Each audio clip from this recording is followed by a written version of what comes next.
quedaron ante la presencia del magistrado, un benévolo anciano de modales tranquilos y afables. Me observó, empero, con cierta severidad, y luego, volviéndose hacia los que allí me habían llevado, preguntó que quiénes eran los testigos. Una media docena de hombres se adelantaron. El magistrado señaló a uno de ellos, que declaró que la noche anterior había salido a pescar con su hijo y su cuñado, Daniel Nugent, cuando, hacia las 10, se había levantado un fuerte viento del norte que les obligó a volver al puerto.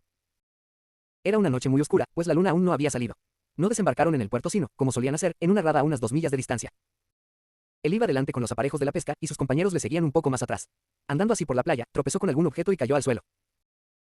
Sus compañeros se apresuraron para ayudarlo, y a la luz de las linternas vieron que se había caído sobre el cuerpo de un hombre que parecía muerto. En un principio supusieron que era el cadáver de un ahogado que el mar habría arrojado sobre la playa, pero al examinarlo descubrieron que no tenía las ropas mojadas y que el cuerpo aún no estaba frío. Lo llevaron de inmediato a casa de una anciana que vivía cerca e intentaron, en vano, devolverle la vida. Era un joven bien parecido de unos 25 años. Parecían haberlo estrangulado, pues no se apreciaban señales de violencia salvo la negra huella de unos dedos en la garganta. La primera parte de esta declaración carecía de todo interés para mí, pero cuando mencionar la huella de los dedos, recordé el asesinato de mi hermano, y me inquieté en extremo, me temblaban las piernas y se me nubló la vista, de manera que tuve que apoyarme en una silla.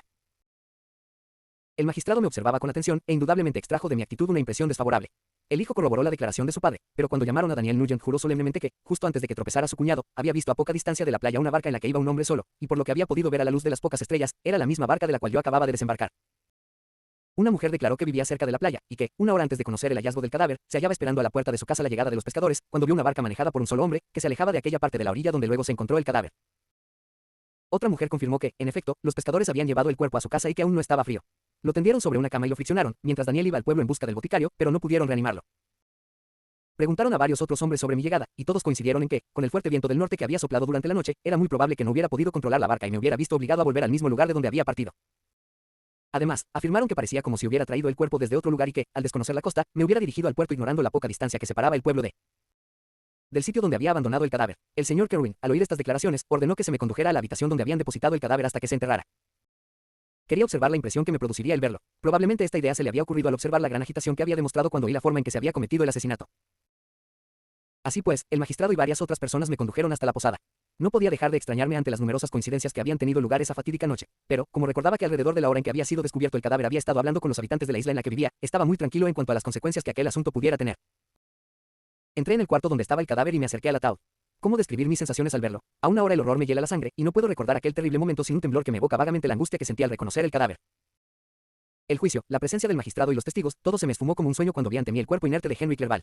Me faltaba el aliento y, arrojándome sobre su cuerpo, exclamé: también a ti, mi querido Henry, te han costado la vida mis criminales maquinaciones. Ya he destruido a 2, otras víctimas aguardan su destino, pero tú, Clerval, mi amigo, mi consuelo. No pude soportar más el tremendo sufrimiento, y preso de violentas convulsiones me sacaron de la habitación. A esto siguió una fiebre. Durante 2 meses estuve al borde de la muerte. Como supe más tarde, deliraba de forma terrible, me acusaba de las muertes de William, Justin y Clerval. A veces suplicaba a los que me atendían que me ayudaran a destruir al diabólico ser que me atormentaba, otras notaba los dedos del monstruo en mi garganta y gritaba aterrorizado. Por fortuna, como hablaba en mi lengua natal, solo me entendía el señor Kerwin. Pero mis aspavientos y gritos agudos bastaban para asustar a los demás.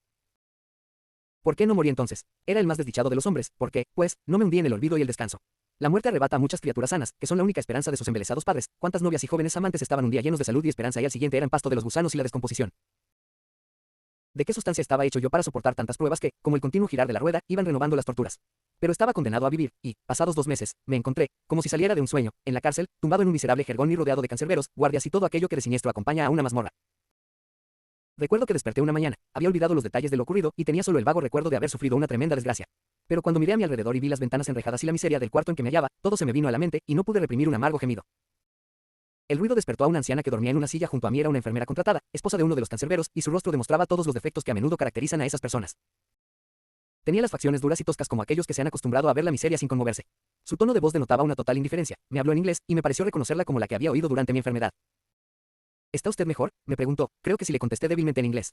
Pero si todo esto es cierto, si no es una pesadilla, lamento volver a la vida para sufrir esta angustia y este horror. Si se refiere a lo del hombre que asesinó, continuó la anciana, creo que sí, que más le valdría haber muerto, pues no tendrán ninguna compasión con usted. Lo ahorcarán cuando lleguen las próximas sesiones. Pero eso no es asunto mío. Me han encargado de cuidarlo y sanarlo, y tengo la conciencia tranquila porque he cumplido con mi obligación. Ojalá todos hicieran lo mismo. Asqueado, volví el rostro ante las palabras de la mujer, que podía hablar tan inhumanamente a alguien que acaba de escapar de la muerte. Pero estaba muy débil y no podía reflexionar bien sobre todo lo que había sucedido. Mi vida entera se me aparecía como una pesadilla. Me preguntaba si todo aquello era cierto, pues los hechos nunca conseguían imponérseme con la fuerza de la realidad. A medida que las borrosas imágenes que me envolvían se iban haciendo más precisas, me volvió la fiebre. Estaba rodeado de una oscuridad que nadie disipaba con la dulce voz del afecto. No tenía junto a mí a nadie que me tendiera una mano. Vino el médico y me recetó unas medicinas, que la anciana se dispuso a preparar, pero el rostro del primero reflejaba una expresión de total desinterés, mientras que en el de la mujer se apreciaban claros síntomas de brutalidad a quien podría incumbirle la suerte de un asesino, salvo al verdugo que cobraría por su trabajo. Estos fueron mis primeros pensamientos, pero más tarde supe que el señor Kerwin había mostrado gran amabilidad para conmigo. Había ordenado que se me instalara en la mejor celda de la prisión y se había encargado de procurarme el médico y la enfermera. Cierto que no solía venir a visitarme, pues, aunque deseaba mitigar los sufrimientos de todo ser humano, no quería presenciar las angustias y delirios de un asesino. Venía de vez en cuando, para comprobar que no estaba desatendido, pero se quedaba poco y espaciaba mucho sus visitas. Un día, cuando empezaba a recobrarme, me sentaron en una silla. Tenía los ojos entornados y las mejillas pálidas, me invadían la tristeza y el abatimiento y pensaba si no sería mejor buscar la muerte antes que permanecer encerrado o, en el mejor de los casos, volver a un mundo repleto de desgracias. Consideré incluso si no sería mejor declararme culpable y sufrir, con más razón que Justin, el castigo de la ley. Me encontraba pensando en esto, cuando se abrió la puerta y entró el señor Kerwin. Su rostro denotaba amabilidad y compasión. Acercó una silla y me dijo en francés: me temo que este lugar le resulte muy desagradable, ¿puedo hacer algo para que se encuentre más cómodo? Se lo agradezco, respondí, pero la comodidad no me preocupa, no hay en toda la tierra nada que me pueda hacer la vida más grata, sé que la comprensión de un extraño poco puede ayudar a alguien hundido por tan insólita desgracia. Pero confío en que pronto podrá abandonar este lóbrego lugar, pues indudablemente se podrán aportar pruebas que le eximan de culpa, eso es algo que no me preocupa, debido a una extraña cadena de acontecimientos, me he convertido en el más infeliz de los mortales. Perseguido y atormentado como estoy, ¿existe alguna razón para que tema la muerte? En efecto, pocas cosas habrá más desafortunadas y penosas que las extrañas coincidencias que han ocurrido recientemente. De forma accidental vino a parar a esta costa, famosa por su hospitalidad, fue detenido inmediatamente y culpado de asesinato. La primera cosa que le obligamos a ver fue el cadáver de su amigo, asesinado de forma inexplicable y puesto en su camino por algún criminal. Esta observación del señor Kerwin, a pesar de la agitación que me produjo el recuerdo de mis sufrimientos, me sorprendió considerablemente por la información que parecía entrañar respecto a mí. Mi rostro debió reflejar esta sorpresa, porque el señor Kerwin se apresuró a añadir: hasta un par de días después de que cayera enfermo, no se me ocurrió examinar sus ropas con el fin de descubrir algún dato que me permitiera enviar a sus familiares noticias de su enfermedad. Encontré varias cartas, y entre ellas una que, a juzgar por el encabezamiento, era de su padre.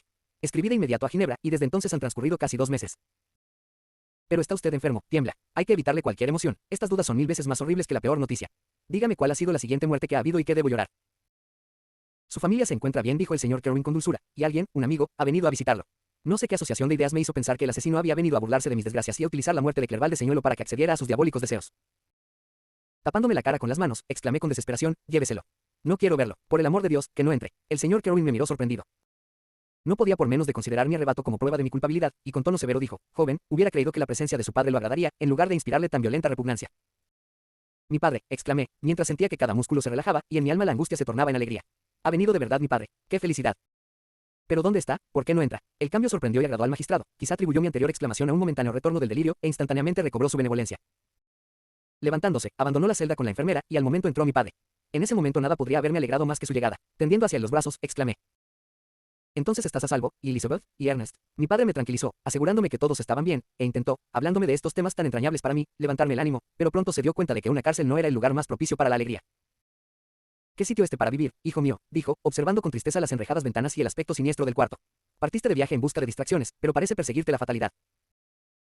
Y el pobre Clerval, el oír el nombre de mi infeliz compañero fue demasiado para el estado en que me hallaba, y prorrumpí en llanto. Padre.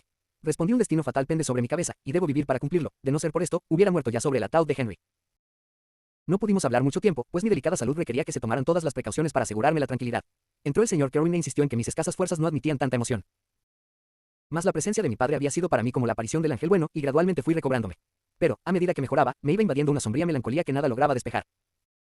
La espantosa imagen de Henry asesinado me rondaba constantemente. Más de una vez la agitación que este recuerdo me producía les hacía temer a mis amigos que sufriera una nueva recaída. ¿Por qué se esforzaban en salvar una vida tan miserable y odiosa? Sin duda para permitirme cumplir el destino del cual ya estoy cerca. Pronto, sí, muy pronto, la muerte callará estos latidos y me librará del terrible fardo de angustias que me doblega hasta el suelo, y, cuando haya hecho justicia, también yo podré descansar ya. Pero entonces la muerte se hallaba aún muy lejos de mí, a pesar de que el deseo de morir ocupaba todos mis pensamientos. A menudo permanecía sentado, inmóvil y silencioso, esperando alguna inmensa catástrofe que me aniquilaría a mí a la vez que a mi destructor. Se acercaba el momento de las sesiones. Ya llevaba en la cárcel 3 meses, y aunque seguía estando muy débil y continuaba el peligro de una recaída, tuve que viajar unas 100 millas hasta la ciudad en la que se encontraba el tribunal. El señor Kerwin se encargó de convocar a los testigos y de organizar mi defensa. Me evitaron la vergüenza de aparecer en público como un asesino, puesto que no llevaron el caso ante el tribunal de convictos de homicidio. La acusación fue desestimada, al comprobarse que yo estaba en las Islas Orcadas cuando se halló el cadáver de mi amigo, y 15 días después de haberme trasladado a la capital estaba en libertad. Mi padre tuvo una inmensa alegría al saberme absuelto del cargo de asesinato, y de pensar que ya podía volver a respirar el aire libre y regresar a nuestra patria. Yo no compartía estos sentimientos, las paredes de la cárcel no me resultaban más odiosas que las de un palacio. Mi vida se había visto emponzoñada para siempre, y, aunque el sol brillaba para mí igual que para aquellos cuyo corazón rebosara de alegría, a mi alrededor no había más que densas y temibles tinieblas, en las que la única luz que penetraba la proporcionaban 2 ojos clavados en mí. A veces eran los expresivos ojos de Henry, apagados por la muerte, las negras órbitas casi ocultas por los párpados, bordeados de largas pestañas oscuras, otras eran los acuosos ojos del monstruo, tal como los vi la primera vez en mi cuarto de Ingolstadt. Mi padre intentaba despertar en mis sentimientos de afecto. Hablaba de Ginebra, donde pronto llegaríamos, de Elizabeth, de Ernest, pero la mención de estos nombres solo lograba arrancarme profundos suspiros. Había veces en que deseaba ser feliz, y pensaba con melancólica dicha en mi hermosa prima, o añoraba, con una desesperada nostalgia, ver de nuevo el lago azul y el veloz ródano que tanto había querido en mi juventud, pero mi estado general era de apatía, y tanto me daba la cárcel como el más maravilloso paisaje de la naturaleza, y estos ataques de pesimismo solo se veían interrumpidos por el paroxismo de la angustia y la desesperación. En aquellos momentos, con frecuencia intentaba poner fin a esa existencia que tanto odiaba, y se precisaron un cuidado y una vigilancia continuos para impedir que cometiera algún acto de violencia. Recuerdo que, al abandonar la cárcel, oí decir a uno de los hombres, puede que sea inocente del crimen, pero está claro que tiene mala conciencia. Estas palabras se me quedaron grabadas. Mala conciencia, era cierto. William, Justin, Clerval habían muerto víctimas de mis infernales maquinaciones, ¿y cuál será la muerte que ponga fin a esta tragedia? Grité, padre, no permanezcamos más tiempo en este horrible país, llévame donde pueda olvidarme de mí mismo, de mi propia existencia, del mundo entero. Mi padre accedió gustoso a mis deseos, y, tras despedirnos del señor Kerwin, partimos para Dublín. Me sentía como si me hubieran aligerado de un terrible peso cuando, con viento favorable, la embarcación dejó Irlanda atrás, y abandoné para siempre el país que había sido el escenario de tantas tristezas. Era medianoche, mi padre dormía en el camarote, y yo estaba tumbado en la cubierta, mirando las estrellas y escuchando el batir de las olas. Bendije la oscuridad que borraba Irlanda de mi vista, y el pulso se me aceleró cuando pensé que pronto vería Ginebra. El pasado se me antojó una horrible pesadilla, pero el barco en el que navegaba, el viento que me alejaba de la odiada costa irlandesa, el mar que me rodeaba, todo servía para indicar claramente que no estaba engañado y que Clerval, mi queridísimo amigo y compañero, había caído víctima mía y del monstruo de mi creación. Hice un repaso de toda mi vida, la tranquila felicidad mientras vivía en Ginebra con mi familia, la muerte de mi madre y mi partida hacia Ingolstadt. Recordé los escalofríos que me recorrieron ante el alocado entusiasmo que me empujaba hacia la creación de mi horrendo enemigo, y rememoré la noche en que vivió por primera vez. No pude continuar el hilo de mis pensamientos, me oprimían mil angustias, y lloré amargamente. Desde que me había repuesto de la fiebre me había acostumbrado a tomar cada noche una pequeña cantidad de láudano, pues solo con la ayuda de esta droga conseguía obtener el descanso necesario para mantenerme con vida. Torturado por el recuerdo de mis múltiples desgracias, tomé una doble dosis y pronto me dormí profundamente. Pero el sueño no me liberó de mis pensamientos ni de mi desgracia, y soñé con mil cosas que me atemorizaban. Cerca del amanecer tuve una horrible pesadilla. Sentí como el malvado ser me oprimía la garganta, yo no me podía librar de su zarpa, y lamentos y alaridos resonaban en mi cabeza. Mi padre, que velaba mi sueño, advirtió mi inquietud y, despertándome, me señaló el puerto de Holyhead, en el cual estábamos entrando.